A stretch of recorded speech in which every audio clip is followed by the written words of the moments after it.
Welcome to this episode of Energy Radio, a podcast by CEM Engineering with the goal of giving you the knowledge and the tools and the power to manage your energy. Welcome to Energy Radio, a podcast that's desiring to give you insight and inspiration as you manage your energy and environmental challenges. Today I'm joined by two friends of the CEM family. We have Mr. Tim Short, Mr. CSA 282 himself, formerly of Enbridge and now on his own or striking out on his own, and he'll tell us a bit about himself, and Richard Laszlo with Quest, but also Laszlo Energy Services. So thank you both. This is fun, and of course we've known you both for various periods of time and done some good work with you guys, and we're really pleased that you're here. So maybe Tim, I'll start with you. A quick intro into who you are and how you got into this business, and then we'll talk a bit later about what you're working on now. Certainly, thank you very much, Matt, to you and Martin and the team for inviting us. It's a very kind gesture, and I'm glad to catch up because it has been a few years. Yeah. So yes, as you've indicated in the introduction, I have made a very, very big switch. I took early retirement from Enbridge after about 19 years. And enjoying it. I'm still feeling the ropes. I'm learning lots from Richard. Into anything and everything, I think is really essentially what it is. And we'll get into more of that as the time goes on. But definitely there is some CHP thrown in the mix. Cool. There's a lot of electric vehicle stuff, as in charger networks, technologies, assessments, those various things. So very, very exciting. So I'm still learning my way around the ropes, but it's been a non-linear trip for me in the last 30-something years. I think this is the fourth industry I've been in after mining and chemicals. I was in banking for a very, very short period of time, and I was in telecom, and ultimately landed in Enbridge doing a whole bunch of things. So, Lisa did these prep notes, and I was reading some of that stuff. I didn't know that. I thought you were at Enbridge for most of your career, but you did some other stuff. No, I certainly did. Yes. And at Enbridge, you were primarily kind of front-end business development stuff. Right? I spent most of my time in business development and also market development type things, not always in power gen. Yeah. But power gen is really where I got the bug for energy in a big way. The other stuff was interesting, but not as. And 282 work was definitely a lot of fun. Yeah. So I noticed you used to have the 282 license plate. You've moved on from that, right? It says something else. Yes, my 282. I've not gotten rid of it. It's in the man cave for my son's hanging up. Oh, excellent. But no, it's there. Oh, good. And Richard, a bit about yourself for us. Sure. So I started Laszlo Energy Services about 10 years ago, and I've been doing it full time for 3 years. Which is great, and like anything, when you kind of go off on your own, you know if it's going to work, but it's worked out pretty well, and super happy that Tim has joined LES as the partner. So and you're crazy enough to take me on. Yeah, it is quite something. Yeah, absolutely. Yeah, so that's great, and I'm happy that Tim's on board, and thanks for having us on the show here. Passionate about energy, passionate about sustainability. Yeah, and that's what LES Laszlo Energy Services is. It's a energy and sustainability consulting company, and we advise utilities, municipalities, developers, energy users on how to better manage energy, how to deal with some of their sustainability challenges. Right, and before LES, before you saw the light of private industry, you're in government, right? I did government for a while, Ministry of Energy, Ministry of Environment here in Ontario, and the last thing I worked on was the Green Energy Act, which was very exciting times, very stressful times, and after that was about as high profile as a government gig as you could get, and no kidding. I thought it was time to try some other stuff. So what was I've never asked you this, but that when I think Green Energy and Green Economy Act, I think of Smitherman. Like where were you in that mix? Like, were you talking to him every day about the development, or were you crunching numbers in the back, or were I had a couple of run-ins with Smitherman. My manager at the time at Environment was briefing Smitherman on Saturday mornings. Wow. So that was a little unusual. If that gives you any indication of kind of the stress and the level of activity. No kidding. I know sometimes civil servants get a bad rap, but we were working real hard. I remember late nights, Friday nights, Thursday nights, Saturday nights sometimes working in there. So I basically was translating what the approvals engineers wanted for the lawyers that were drafting the reg. Oh, okay. So it was really, really interesting. Yeah. I got a lot of knowledge about approvals and the process, and also got a really good grounding in regulation and how to craft a regulation, how to move it forward, cabinet submission, the whole works. Yeah. So that was really cool. And you leave government 10 years ago? I left government, I left government, I guess 2008, 2009, something like that. And then... So basically you launched the Green Energy Economy Act and then you get out of Dodge, basically. And then I got out of Dodge. Yeah, okay. Well, the opportunity at that point was go work for, the Renewable Energy Facilitation Office, the REFO. Oh, yeah. Oh, and yeah. I that thought, experiment. I don't know if that's really what I want to do for the next, 4 or 5 years or whatever. So I ended up going to Pollution Probe and wrote their primer on energy systems in Canada. Yeah. So that was really cool. Got to know a lot of people. I think around then is when Tim and I met. Sometime around then. Actually, might have even know each other before then. And then did that for a bit, and then joined Quest. Yeah. And still a senior associate with Quest, and of course we know each other through Quest. Yeah, for sure. Yeah. And that's a really cool organization. We could talk a little bit more about Quest. Yeah. I think maybe at the end we'll talk a bit about Quest. Great. So now in the last, is it kind of the last year where you guys kind of converge and start working together? Is that? Well, there was a lot of discussion. Okay. Probably about a year ago. Okay. But the actual engagement started formally beginning of October. Oh, so it's very recent. Oh, yeah, it's very recent. Yeah. And have you kind of figured out, I mean, I know you guys both bring very diverse skill sets, but are you, I guess, talk to me a little bit about, first of all, you mentioned it briefly, but kind of why Laszlo Energy Services exists, kind of who you serve, and then maybe Tim, you can talk about how you guys kind of maybe divide and conquer, or what you bring to the. I want to hear about you guys first, and then we'll get into the state of the industry. Sure. So part of the reason Laszlo Energy Services, we created it, was I saw a need at the time to help clients that were dealing with challenging energy and sustainability problems. At the time, cap and trade was just coming out, and a lot of my contacts were asking me questions. I've got a good grounding in energy and emissions, so they were asking all kinds of questions about cap and trade, carbon pricing, and energy management. Global adjustment was a big deal. Energy prices, energy policy in general was going through a big shift, and is still going through a big shift. So there was a lot for people to manage, even people that were pretty deep on energy from a technical perspective. There was a big gap in understanding from a policy and regulatory perspective what was happening. And there was the energy side of things, but then there was also the emissions, sustainability side of things. It strikes me as I hear you, like you mentioned earlier, your role at the government was translation between a couple. It sounds like you're kind of doing some of that now, right? For large energy users, you're translating what the policy wonks have written into how it impacts their day-to-day. Yeah, that's right. That's exactly right. And I studied engineering. I'm an engineer, but I'm not much of an engineer. Yeah, that makes two of us. Yeah. Well, as long as we all know our limitations. That's right.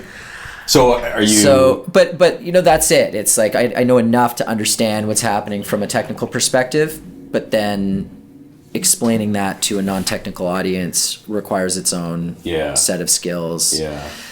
And then translating that into something that you can actually do something about, right? What are the options available? How do you drive towards a solution that makes sense? Yeah. And are you, is there a segment of the market that you're finding yourself gravitating towards? Is it industrials? Is it institutional? Is it developers? Or is it the broad swath? Yeah, I'd say the big basket would be utilities in general. We do work with some electric and gas utilities, and that's very rewarding work. Okay. Very interesting, and helping them navigate all kinds of things with customers, technology vendors, their contractors. So there's a lot of good work that has to be done there. Okay. So that would be one. one kind of vertical, I guess. And then another one would be developers and property owners. Oh, okay. And there's a huge opportunity there. I think people think about, the Brookfields and Oxfords, and that's, obviously those are the cap REITs, right? Those are the big ones. Right. But there are Hundreds. Yeah, hundreds, thousands of families out there that own property that, Interesting. They don't have a good handle on what their bills are, utilities, opportunities, their challenges. Typically they replace like for like. They have their property management firms that handle stuff for them, but there's no strategic energy management going on. Yeah. And they might be interested in doing something, lighting, but we talked about the electric vehicle charging, talk about control systems, variable frequency drives. There's all kinds of opportunities that are untapped in these buildings. Yeah. And so that's another big market segment. So in that context, you're coming in as kind of a trusted advisor where they're saying, hey, this is not my core business. Help, basically. Is that kind of how you're often brought in? Yeah, that's it, right? We hired CEM to help us with a turbine, but we need to make sure that they're doing their job properly. And an LES comes in too at the, I think at the right scale. Okay. Yes, you can get some of the big consulting firms come in there and they'll do it and put a big binder on it at a big price or whatever. Sure. But it's a big investment. It may have answered too many questions or too detailed levels of questions at that point in time. Just give us a north, south, east, west compass direction, and then we'll worry about the 4 decimal places later. That's right. Interesting. Yeah. Okay. What diameter pipe you need is a question you should be answering way down the line, right? Right. Do you need a pipe? Right. Is that the way you need to Is that go? the way you're going? That's really where I think they need some help, is figuring out what their options are, and then some how might you go about addressing those particular, going about those options, getting quotes, getting the vendors together to actually carry out the work. Yeah. Okay. And since October, Tim, have you kind of figured out, you have an expertise, Richard has an expertise. If I'm probing too deep, my apologies. That's right. Yeah. Everything I thought I had an expertise in uniquely is more than abundant in Richard. Yes, so I'm wondering whether I'm just overhead. Redundance or whatever. Right? So and perhaps I'm jumping ahead here, Martin, but I've watched. Certainly from a professional perspective when I was at Enbridge, but also as a private citizen or whatever, a lot of the energy file, and not just sort of gas-fired power generation, for example. I'm enamored with solar, storage, EVs, the whole 9 yards. But I'll tell you what I've noticed is that there's a rapid convergence happening in a lot of very major files. So I think 2 of them will be very obvious to energy and environment. They're fused. As I say to people, one will not talk about energy without talking about the environment and vice versa. It just goes hand in hand now. Yes. The other file that's starting to come about and converge in some way, and I think it would be obvious to most, is transportation. EVs is just but one example, or hydrogen and those sorts of things. And then I think communications is coming fast and furious together to kind of bring all of this together. AI, systems to manage these more sophisticated, hopefully decentralized systems or whatever. So I've been very passionate about that. I think I was actually better in understanding the CHP market, for example, and the backup generator market, because I understood, or at least had a session on my head, understanding about batteries and what was coming up in the rear view mirror and stuff. And same thing with solar. I could put things in perspective and know how they all fit together, which is now a long segue into why it is that I was very interested in joining Richard. Beside the fellow, he's a nice fellow or whatever. He sure is. Yeah. Is that I saw this was an opportunity to get involved in many of those aspects, and in that what I'm going to call increasing sized 1 or 2 files. Enbridge has a lot going on, but to some extent, I wish they'd somehow gone into a few other things, and I think they're definitely looking at those or whatever. But I wanted to literally get in there as quickly as I could and be part of the transformation that's underway right now. Yeah. Okay. Cool. Yeah, and I think that transformation is thank you for that. Kind of segue, because that takes us really to what I want to talk about. Is this energy space is as you point out, increasingly dynamic, and we're seeing it in Ontario, we're seeing it in Alberta.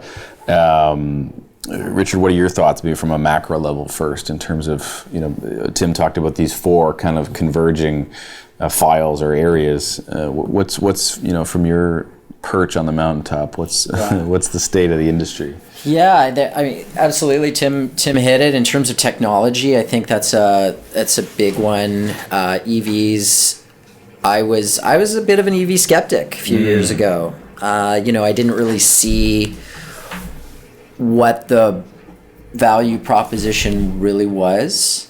And then I started crunching my own numbers, and that's always served me well in the past. Yeah. And once I did that, you start realizing the cost of operating the vehicle is so much lower than an internal combustion engine.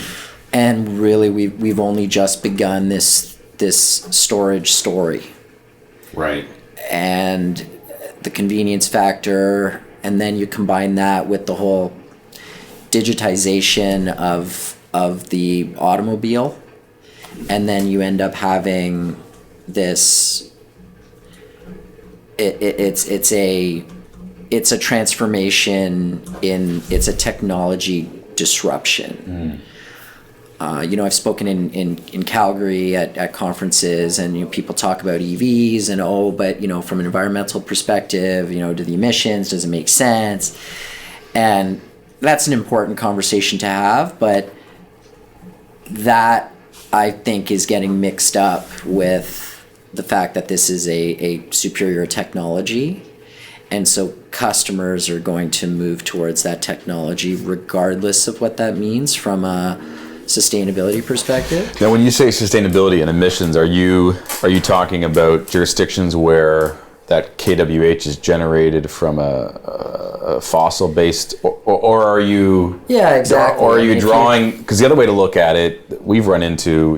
Martin will tell a story of going into Toyota years ago already, and then looking at lithium-ion battery storage, and they said no, don't talk to us about that, because we draw the box around the whole life cycle of the battery, and we have issues with, even in Ontario, with clean kWh, with how do you get that rare earth out of the ground in China, and how do you dispose of it? And is that or maybe you're going after both, but how do you guys reconcile that piece? And maybe I'm misinformed, but absolutely. Those are all really good questions to have. I see, in terms of the use of, vehicles obviously aren't going anywhere. People need to choose which vehicle they're going to purchase or rent or whatever. And I think they're going to go with an EV, increasingly go with an EV, because it offers value to them. And the sustainability discussion is, again, it's an important one, but I don't think that factors in the same way that people are thinking about it. It's like, oh, well, no, EVs can't work because what about EV battery disposal? Yeah. Well, it's like, what? How is that? How are current batteries disposed? I feel like people are getting lost in a discussion. The only reason we would do EVs is because there's an environmental benefit. Yes. But that's not the way technology disruption happens. Wow. People are not, so people are conflating the reason for, the drivers, excuse the pun, for the change, right? People are going to go to EVs because there's a customer value there that they won't get with an internal combustion engine. Yeah. And that people will have to figure out the disposal and how to deal with all that other stuff that that we have to do with all kinds of consumer products. Yeah. You've clearly got around that. I mean, for you came in this morning and just barely said hello, and you're telling me about how much you love your new car, right? Sure. And so you've clearly gotten your head around that whole piece. So it's very dangerous, Matt, that you put me in front of a microphone and now I can have an opportunity to talk about Tesla. Hey, and I should have had memorized. Not a sponsor of this program yet. We're open. info@cem.ca. Let me. I absolutely agree. I think it'll come down in the end. It'll come down to cost, and we are. As in society, we're very, very close, and it's all coming down to battery costs, period. Wow. End of discussion. So when the costs of purchase, running, and the hassle factor is low and everything else is better than the incumbent technology or whatever, it's over. Yeah. It's absolutely over. Okay. You'd be absolutely nuts. And as Cara Claremont, who's the head of Plug and Drive, said, and I'm not going to forget this statement, it's a very good comment. She said that the individual car buying owners, for example, whatever, the math that they'll do, most people just look at the price, the upfront price, maybe some of the ongoing, but not really. Right. And then they'll make a judgment on that basis and come up with reasons why they shouldn't do excuses. Fleet owners, they do the math. Period. And it doesn't matter what they look like when they look at the purchase price, ongoing, and the residual value like this. And when those numbers start to align, it is over. It's absolutely over. So I'll just give you a little tidbit. This is a factoid or whatever. Since I got my car a year and a half ago, through software updates, I've not been to a service center at all from day one. Through software updates, which were all free, my car goes 5% further, and it's got more power, and it's got a lot more features on this wonderful screen in the center or whatever, including web browser and a whole bunch of other things, all for free. So in other words, the car is improved from the day I took it out of the Figueter showroom. Wow. That's not possible with the other technologies. No, it's not. And it just continues to get better and better and more security systems or whatever. And this is all done over the air. Wow. You've caught me at a weak moment because I just finished pouring $5,500 into my very late model North American internal combustion engine car because of a timing chain failure. I don't think you have a timing chain in here. No, there's no timing chain in here. Right? Exactly. There might be one in the screen, but right. Yeah. Well, this was not on Lisa's notes, but this has been a great discussion. One other question I have on the EVs is, and this is maybe this is a question for you because it's more of a policy question, but like when we pay at the gas pump, we pay a lot of road tax. Yeah. How does that piece get solved, right? Because your meter doesn't yet know a kWh going into this light versus into, Tim's car. How's that piece going to get solved? They're gonna have to figure that one out for sure. And that might just be some other charge that gets applied to either electricity, maybe when you purchase a vehicle, some kind of tax. So there's a number of different ways of dealing with that. I know some jurisdictions are starting now and trying to come to terms with that one. Okay. Yeah. So that's a big one. Absolutely. But your sense is that that's one of those things that falls into the category of the market is going to drive adoption, and those is just one of the things you got to figure out. That's exactly right. Yeah. That's exactly right. Mm-hmm. And that's the way we've done it with everything else, right? Every other kind of consumer good. Yeah. Mm-hmm. That's something that society, policymakers, and everyone has to react to. Yeah. I mean, this whole EV thing started because you asked me kind of where things were going. I think the EVs is a big piece of it because people talk about electrification, and I think electrification of transportation makes a lot of sense right now. I think there's a lot of people saying that we can electrify everything, and again, running the numbers, looking at it, even if you wanted to electrify everything and do it with renewable or extremely low carbon generation, there's so many challenges that need to be addressed there through the entire electric value chain, supply chain, right, from generation to actual transmission, distribution, and, down to the feeder, down to the breaker panel level in each home. That needs to be solved, right? So when I think about electrification of heat, there are pockets where it might make sense. If you got heating oil, for example, you got, an area where you've got a really high cost of fuel, or it's environmentally damaging, like leaking or whatever, then fine.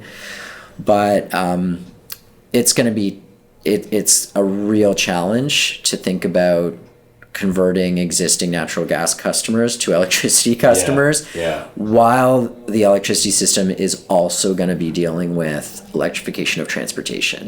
Just do not see how to square that circle. You mentioned you guys do a lot of work with utilities. This electrification of transportation piece, that's got to be something that's front of mind. Like do they see that as a challenge or an opportunity, this whole piece around, more EV and that kind of stuff? I would say it depends on who you're talking to. Okay. That would be the one thing. I don't think there's any one answer. I think those that are looking a little bit forward, this is a Christmas present. But declining average customer use, if you like, for years, which is not a good thing in a utility model. They don't work very well that way. This, to some extent, is another way to get the average use up. So on a household basis, depending on how much they drive, 25-30% increase on an annual basis. And the one thing I wanted to add is to the extent the charging of the cars is done properly, as opposed to putting 5 Teslas all going max out on the same street all at the same time, which the obvious could happen. If it's done right, policy and technologically speaking, and largely a fixed cost system that Ontario has in its electric sector, to the extent they do not have to add stuff in order to make this happen, it is actually to the benefit of Ontario ratepayers. Because you just get the denominator higher, in other words, the gigawatt hours out higher against a $20 billion or whatever the number is a year expenditure. It's the same thing that happened in telecom. If you put that big DSM switch in there, the best you can do is jam it. And right now we do have pockets of time in the grid, quite a bit of pockets actually, where the capacity is sitting there and it's not actually running at its full extent. So the way I say, when people sneer at me sometimes, you got an EV, you're doing this one. I say, well, actually the flip side is that I'm disproportionately adding more electron demands on the system, so hence paying more of the fixed cost than you are. So if anything, it may not pull the electricity dollars per kWh down, but it might start arresting some of the ascent. So if you want my honest opinion, I think this is one of the pushers behind why the EV is looking fairly attractive, and along perhaps with the electrification of some of the heat. I agree with you that all the heat, I'm a little bit skeptical on that, but nonetheless, if you get those kWhs up, the consumption or whatever, you're just pulling at the heartstrings of the utilities that have been looking at declining loads. Well, it reminds me of a story. I mentioned to you guys, my father's been with Algonquin Power for almost 30 years, and in the early days they had a saying that, near the end of the day, they would yell around the small office and they'd say, "Last one out, turn all the lights on." Right? The phrase typically is turn the lights off, but they wanted to create load. But it's a little bit like that. And I was going to ask about, you beat me to the punch with your Christmas present discussion, because, you hear a lot of utilities and they bemoan the drop in load, and often that, the ire or their angst is dedicated towards DG, right? Because, we're big advocates of, open the breaker and leave the grid, right? Now, we can talk about whether or not that's the right thing, but, we're propagating DG, and we're bringing down that demand, in big chunks, right? And our, the energy consumption as well. And I empathize with these utilities, right? Like, they must be scared shitless. But, I can see if this electrification is as big as they say it is, then you're right, it's a Christmas gift. Yeah, it's absolutely a Christmas gift. I mean, if the flip side were true, let's just imagine for now that, we happen to have a world where we're electrically heated, and this thing came along, natural gas furnaces, and we can brag about it's faster, heating, and it's cheaper and everything else. You imagine how they would be looking at that right now. The electric guys, oh my God. Right. They'd have everything to lose. So I kind of flip it and says, okay, there are going to be stresses and creaks and whatever, and yes, there will be. But if things are done right, actually, I think there can be a lot of benefit. I think actually benefit to the gas industry as well, which we can probably get into later. So we talk a bit about electric heating and some of that stuff. Let's talk a little bit about CHP. Love it. Okay, good. Let's move on from that then. As a thermal power guy, hearing about the electrification, we're doing a lot of our own navel gazing and that kind of stuff. But what's your guys' sense? You've both been very involved in CHP over the years. Does it have a place? how does it fit in a post-carbon GHG world?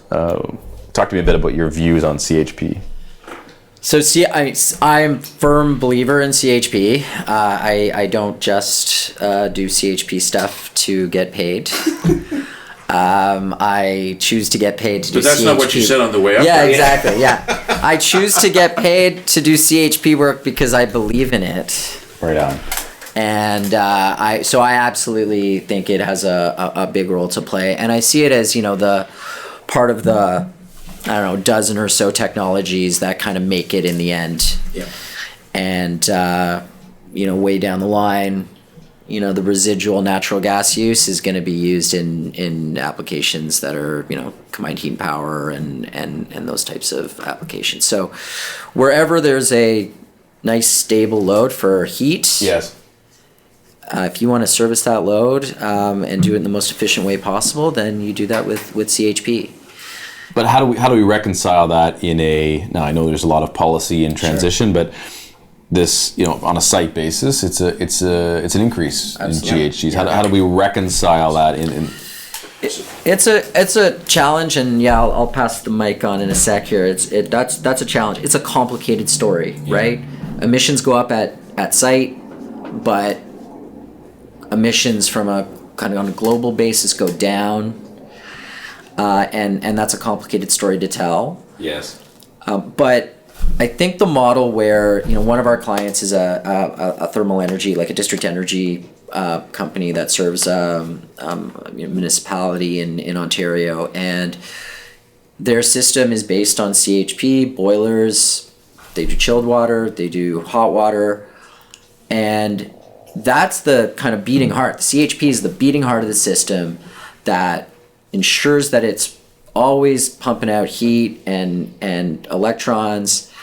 And now they're adding a bunch of air source heat pumps to the system that can provide, renewable. When the grid emissions are low, it can pump more heat into the system, and they can use their existing heat system and leverage that with these air source heat pumps. But you can't have an air source heat pump based district energy system. And so you need both. But, you have CHP that lets you, that's your anchor, and then you can build on that with capturing, other waste heat sources, renewable heat, and dumping that in. And then you build out a low carbon thermal network. That's so interesting that you say that, because we had Diego Mandelbaum from Creative Energy. Do you know those guys? Yeah. He was on last week with us, and he had the same thing. He said, yes, all those things are good, but we have to get to enough critical mass to get a thermal network. That's and right. CHP, because of its economic proposition, allows an anchor to get to that, that thermal network, right? And then we can start to add on the sexy, low GHG stuff once you have that infrastructure in place, right? Which is similar to the EV story, right? Mm-hmm. Had we not built coal and nuclear and had this, huge electrification network, we never could have done EVs, right? Correct. Absolutely correct. Now, Tim, maybe from your Enbridge days, you guys, there was some work done in terms of, quantifying GHGs, and can you speak to that in terms of CHP and where it fits into the mix? Yeah, what I was going to say, and certainly specific to Ontario. First of all, I'm a huge fan of CHP. Anything that squeezes much energy out of a feedstock, carbon or otherwise, is absolutely the way to go. Yeah. And so one of the opportunities, the holes, if you will, that I see where CHP could play and must play a much bigger role is being a contender, a respected contender in the management of the grid. All right? And I'm not even going to put a T or a D in front of it. I'm just going to say the grid. Wow. So right now, as some of your listeners will know, in Ontario, we're somewhat flush with power. Yes. But that's soon to change, probably the next 2 or 3 years when Pickering starts to be phased out in the units A and B, and then various stages of the refurbishment of Darlington and Bruce. right now, with the flush power, the duty cycle of the province's large combined cycle gas plants is approximately 15%, about where it probably should be, quite frankly. Yes. There's anticipation that that's going to go up substantially when the various units, the nuclear reactors, go down for refurbishment or retirement. And I don't see that as a good thing, quite frankly. This is where, a CHP has got the numbers in spades with your eyes closed to do better on, I think, the cost as well as the GHG basis. That's where I look at it. I'd rather not have at best 45, 50% efficient at the site generation plant delivering electrons, lose 5% along the way or whatever, and then whatever the end result is, as opposed to a very hyper efficient CHP. Makes no sense to me. And I'd like to see the powers to be take that with respect and say, look, we've worked very hard in Ontario, spent a lot of money, all Ontarians have, to get the GHGs down. It would just seem a shame to have to go backwards in this, whatever it is, 10-year window until all the refurbishments are finished and sacrifice some of those carbon. I think the CHP can help out very nicely. Thank you very much. Yeah. So in simple terms, you're saying you'd rather take a megawatt hour from a high efficiency CHP than, you're comparing it to our only other option in terms of supplying the grid is a less efficient, combined cycle plant on the 401, let's just say. And I've got nothing against them, but it just seems ridiculous to waste half the energy. Yeah. Now, part of the sense I get, particularly in Ontario, is that I don't know what it is, maybe it's our hydroelectric history and then nuclear, but we have a bent towards electricity, but we don't have a holistic view in that the thermal side, that we all love and deal with, and the natural gas side. From an energy perspective, there's such a fixation on electricity. You came out of that world. Is that hampering the development of the vision that Tim has? Is some of that being hampered because we have maybe I'm putting you in an awkward spot, but no, not at all. Because that's kind of the history in this province. Look. If you look out the window, what do you see? All you see is power lines. Yes. The whole, you drive on the 401, drive on the Queensway, all you see are power lines everywhere. It's everywhere. Every neighborhood, everybody sees it. It's constant. Yes. No one's ever seen a natural gas pipe. Unless you work in the industry, you know what to look for. You wouldn't even know it. Good point. And I just think it's not visible. It's just not.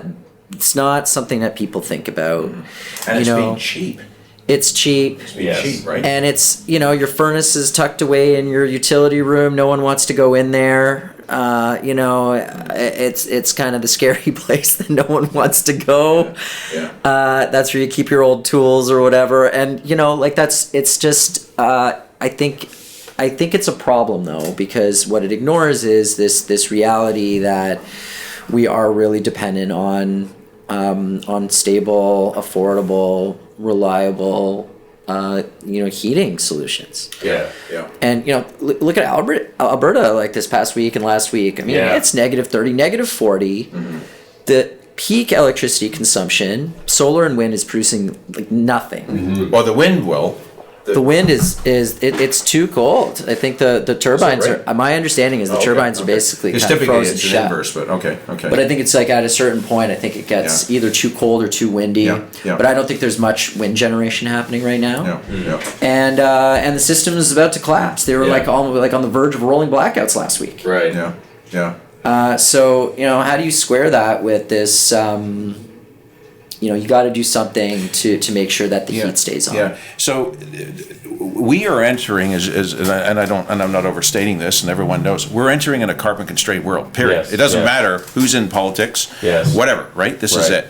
And as I call it, there are kind of three buckets of segments out there, very, very roughly. One's heating, as in thermal. Another one's electric, and then you got transportation. I know there are some plus and minuses out there, but that's effectively what it is.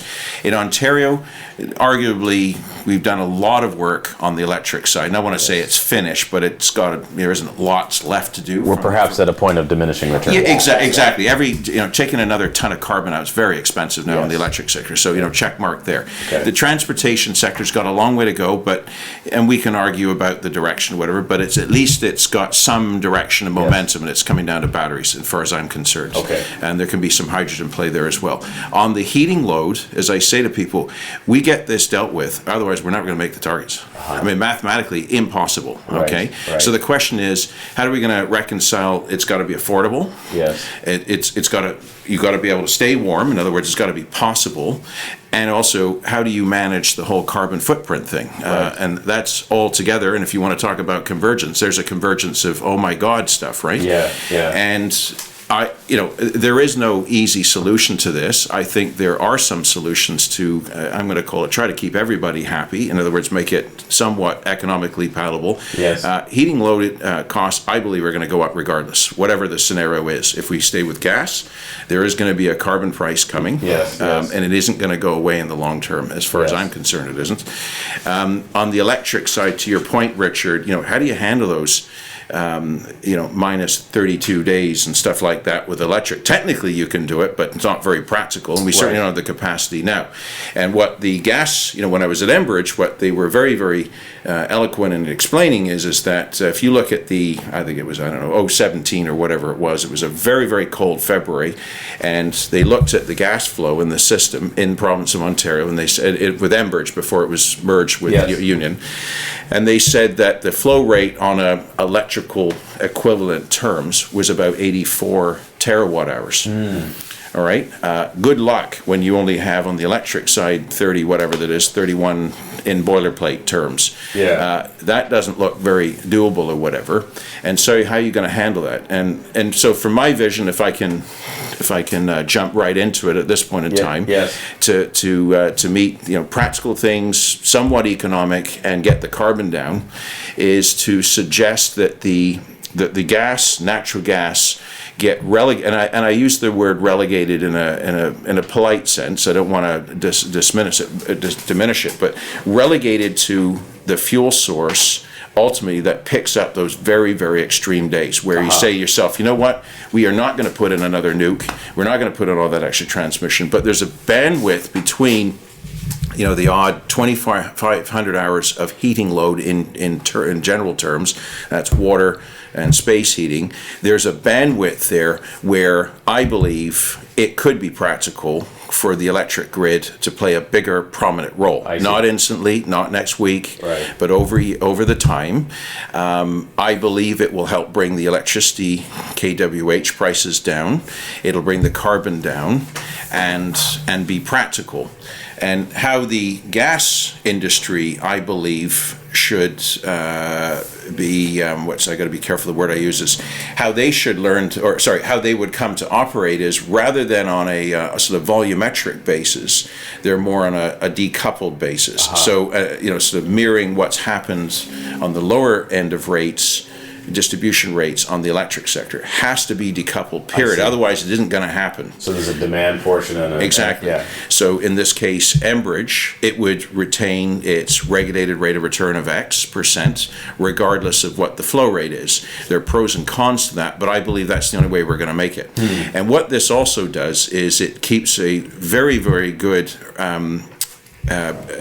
favorable light on the gas industry, that it does have a very important role, as opposed to, Christ, they're all carbon, got to get rid of it, got to electrify everything. That's the problem, right? Because it gets too extreme. I believe there's a huge role.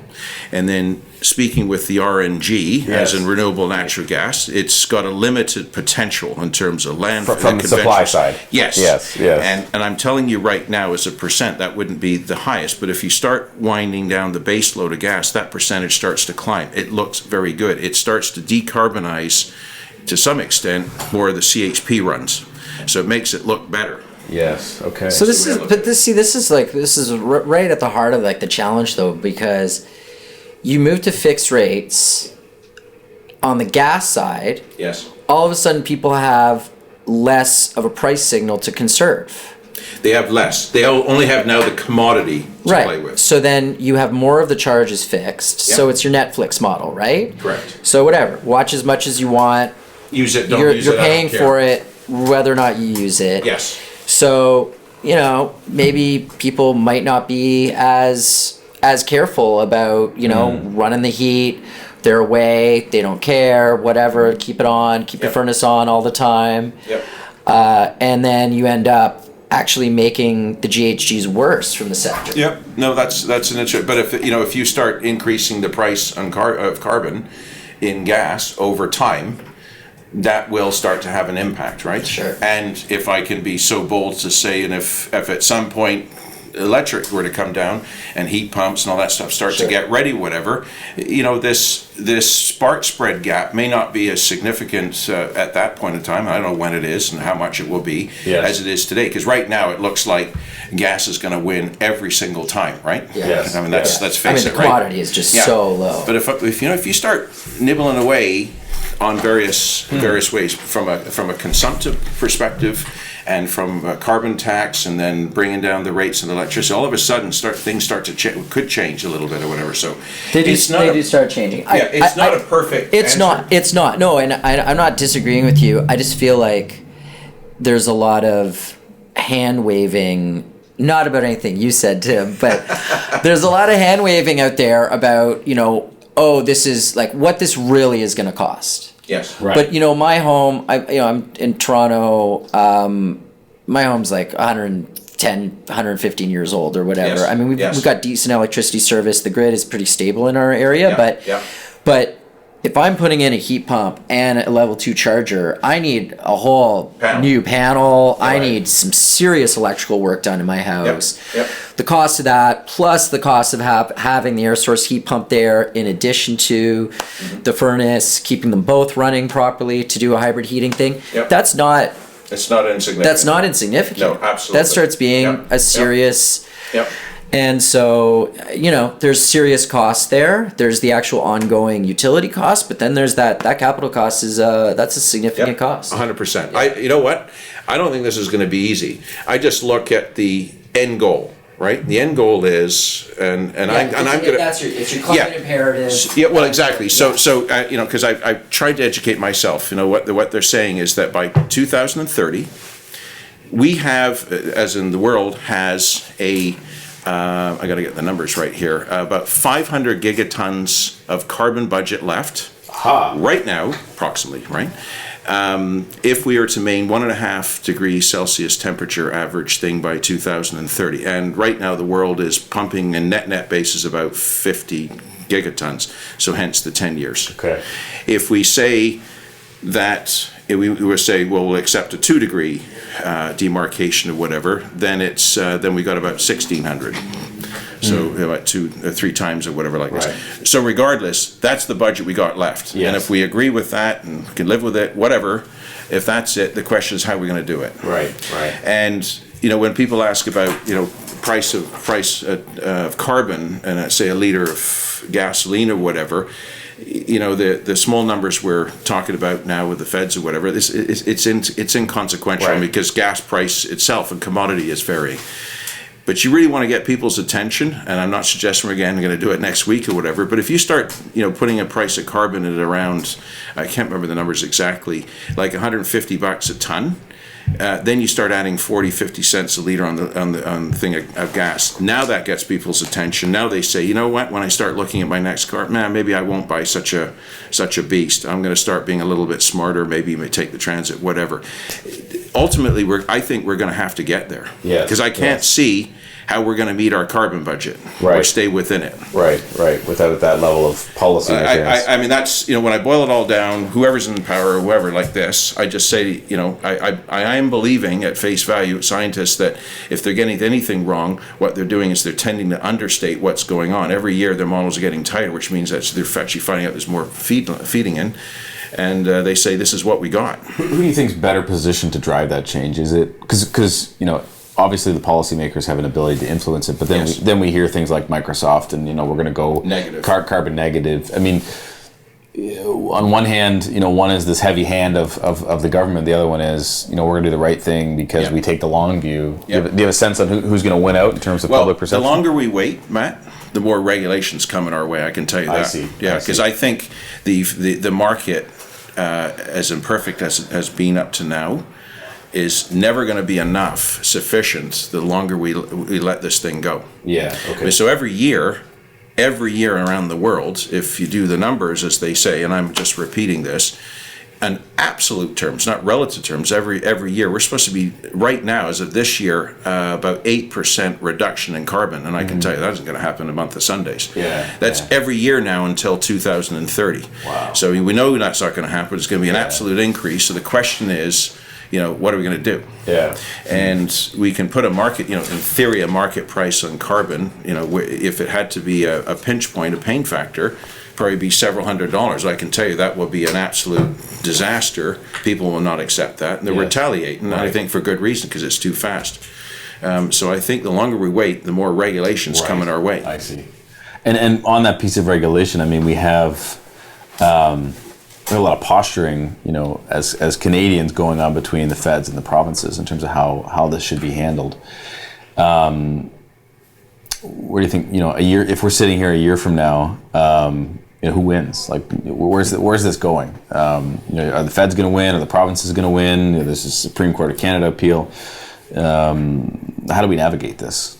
Maybe we just hire Laszlo Energy Services. Yeah, that's the right answer. We'll sort it out for sure. I guess it all depends when and who's going to be the next leader of the Conservatives, and how confident they feel like they want to call something. No, but I think that's exactly right. Like, I think that calculus is exactly right. If there was a strong, I think all Canadians that I know, almost all, fiscally conservative, socially liberal, don't hurt anybody, and we're okay with it. You make me laugh because you and I had dinner once, and this came up, and I described myself that way. And you laughed at me. You said, "Matt, that's the description of every Canadian." That's everybody. That's everybody. Maybe there's 5% kind of on the extreme either side, but that's everybody I've met. And we need a blue liberal or a red Tory to come up the middle, take climate change seriously, but also take economic challenges seriously, and I think that's the balance isn't there. If we had, I think, a popular and competent conservative leader that could come up and put something serious forward, I think that would go a long way towards addressing some of the divide and challenge. I see. So your sense is that if there was something that was a bit more middle ground, pragmatic at the federal level, then some of the provinces who are pushing against it might get back in line. I think so. Yeah. I think there's a lot of angst and disappointment and anger that people's voices aren't being heard, and people are hurting, and from where I'm sitting, I agree. Like, I do not think that some of these challenges are being properly considered, and the oil industry is hurting. Alberta and Saskatchewan are hurting, and I really feel for those provinces. Right, it's tough, and they've contributed a lot to Canada and the Canadian economy and society, and I think they're doing a lot. Of course, there's always opportunities to do more, but I'd like to see government of Canada kind of take some of those regional concerns a little bit more seriously. But on the other hand, I think it's important that we do have a common federal policy. Yeah.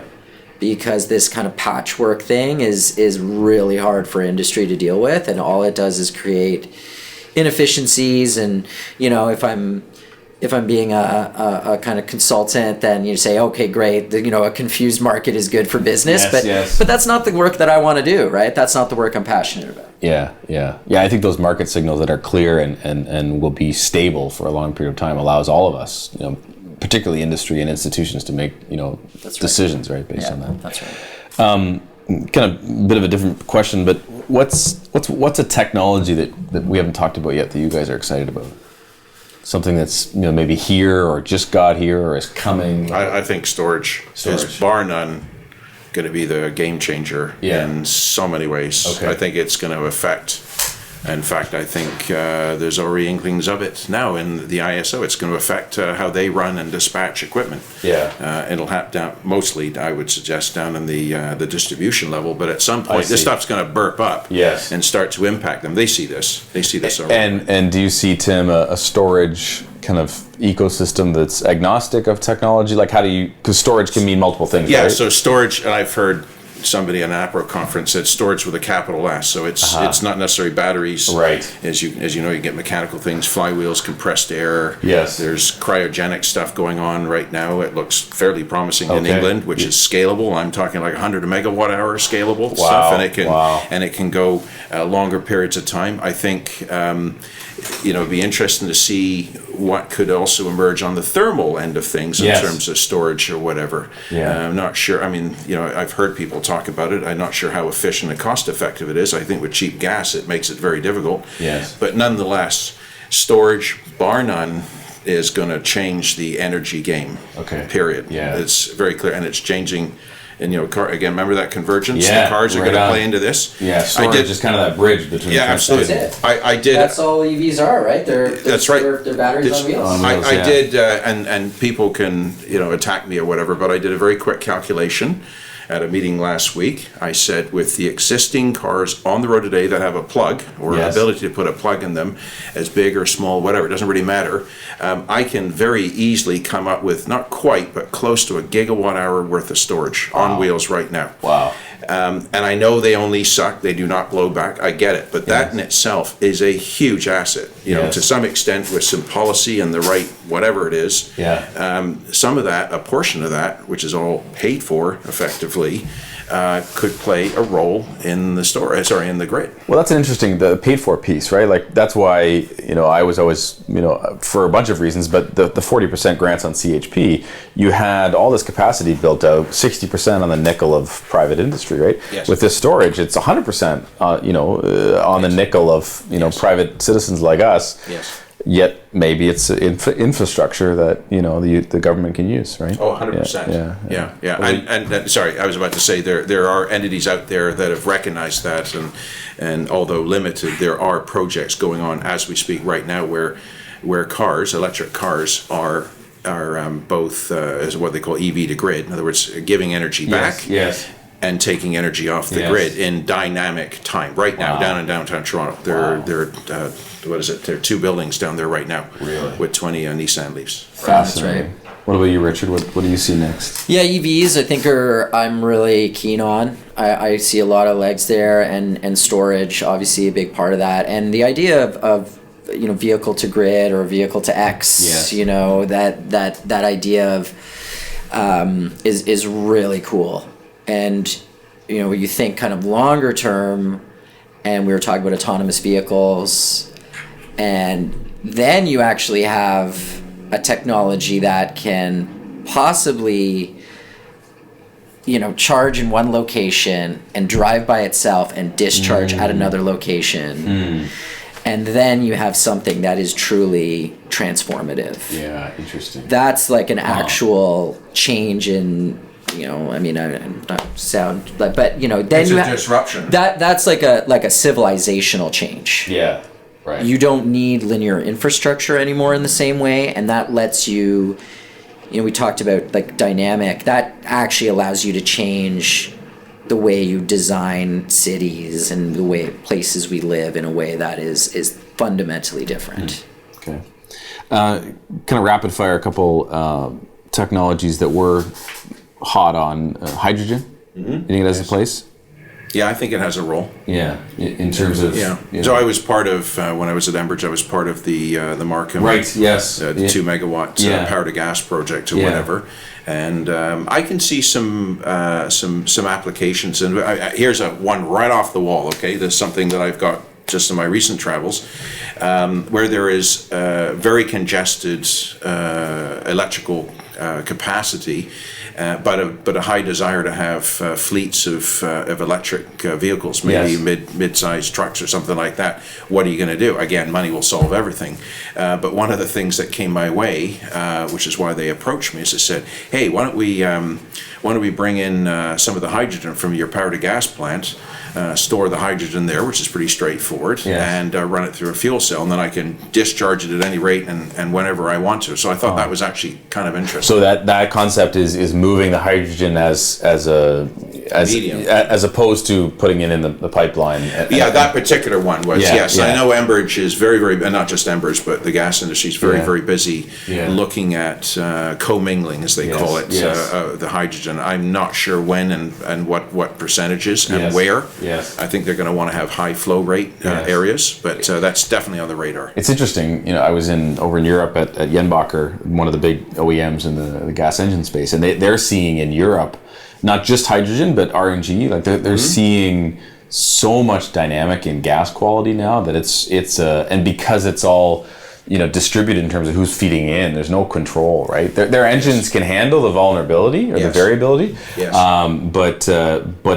but they have no control. There's no feed forward algorithm to say this is what's coming down the pipe, right? So that adoption does pose its own. Well, it sort of analogously is happening here, right? Because for many years we had the Western Basin as almost the sole inputter into the distribution systems out east or whatever.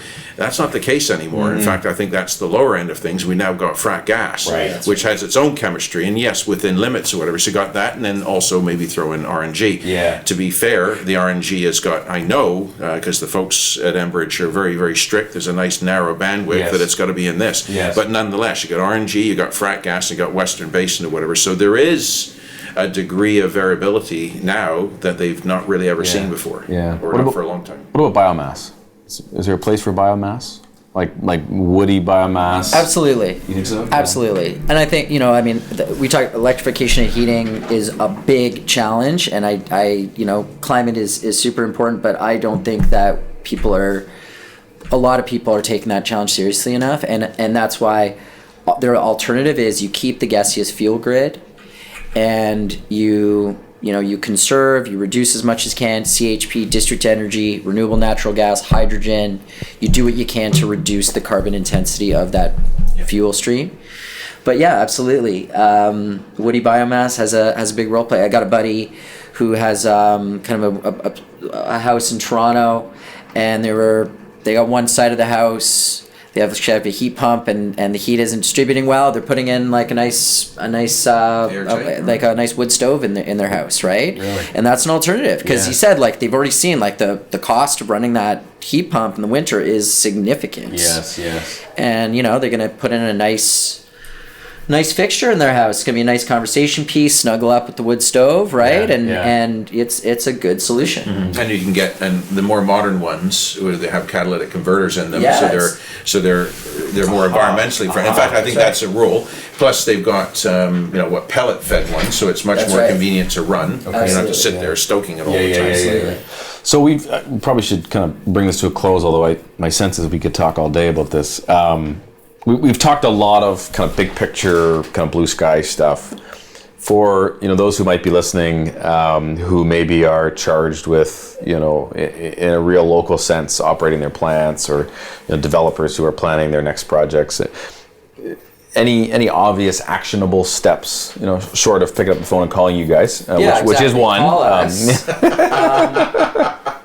All of life is marketing, Tim. No, but beyond that, are there any obvious actionable steps? Maybe it's just an education piece. Maybe it's, I don't know, putting you on the spot here, but.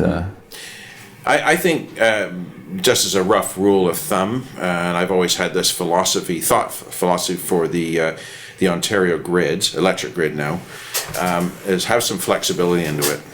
Stuff is changing so fast right now. Yes. And if you box yourself into 3 decades worth of something, and you better be damn sure that it was the right technology, because there's a stuff that could go right by you and you can't touch it anymore. So at least have that in mind. I know that may not be super helpful to all the listeners, but maybe some it will. Yes. Maybe hedge your bets. Don't take your eye off carbon, I'm telling you, because that's going to be a big deal. Big deal, actually. Let's say if you're a facility manager or someone like that, if you're replacing like with like if something's coming end of life, and you're replacing it with, you're probably making a mistake. Not always. Wow. Okay. But you could probably tune things up, do something a little different. Technologies are changing pretty fast now. I mean, obviously, if you've got a boiler and you need a new boiler, fine. But there might be opportunities to capture some waste heat, and you might not need as big a boiler. So that would be kind of exactly, Richard. I mean, really get aggressive on design, whatever your system, however it's fed, just using less of it. Yes. That would be, I know that's a cliche or whatever like this, but there are a lot of people out there that put off this stuff. Yes. And they can't any longer. I don't think they can. Yeah. Because I think they're going to expose their business. Yes. You're going to be running up against people that are lean and mean, and energy won't be necessarily the defining entity of how they survive or not. Yes. If you're on the margin, Yes. and you're buying marginal cost priced energy and someone else's kind of fixed cost, more solar or less energy needed, you're in trouble. Yeah.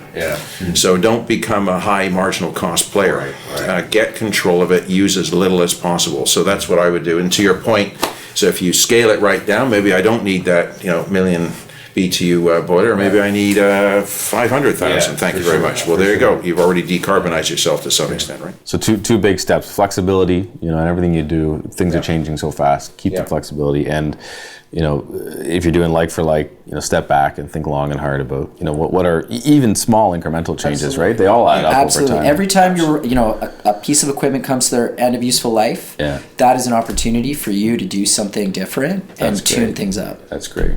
Cool. Where can people find you guys? Your website, email? Yeah, we got a website, laszloenergy.com. Cool. Okay. You can contact us, Tim at laszloenergy.com or Richard at laszloenergy.com. And the important thing is Laszlo is Laszlo.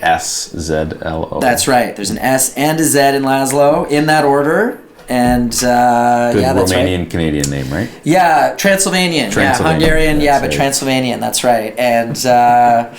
And or at Quest. That's another option. Right. Thank you. Yes. And we didn't really talk about Quest. Amazing national not-for-profit focused on smart energy communities all across Canada. Working groups, projects, really, really solid work, bringing utilities, municipalities, developers, and private sector together to work on some of these energy challenges. And great organization, and thanks for your support of Quest, and look forward to moving policy and programs forward. Yes, yeah, and certainly, in our experience, anybody we have a certain focus that we dialogue with Quest on, but you guys are doing so much stuff in the energy space, and anybody who's got a passion or an involvement in energy should be at that table and helping you guys, because it is an effort to move this policy forward. Absolutely. And it takes all of us, right? Yeah. So, Richard, Tim, this was a lot of fun. I really appreciate it. I know we've probably gone way past the allotted time, and I know you got to get downtown to visit. Oh yeah, we can do this all day. We get paid by the word, right? That's right. We get paid by the word, and the bigger and more complicated, the better. Fantastic. It was a pleasure, Matt. Yeah, good. Thank you very much. I really enjoyed it. Yeah. Was this your first podcast?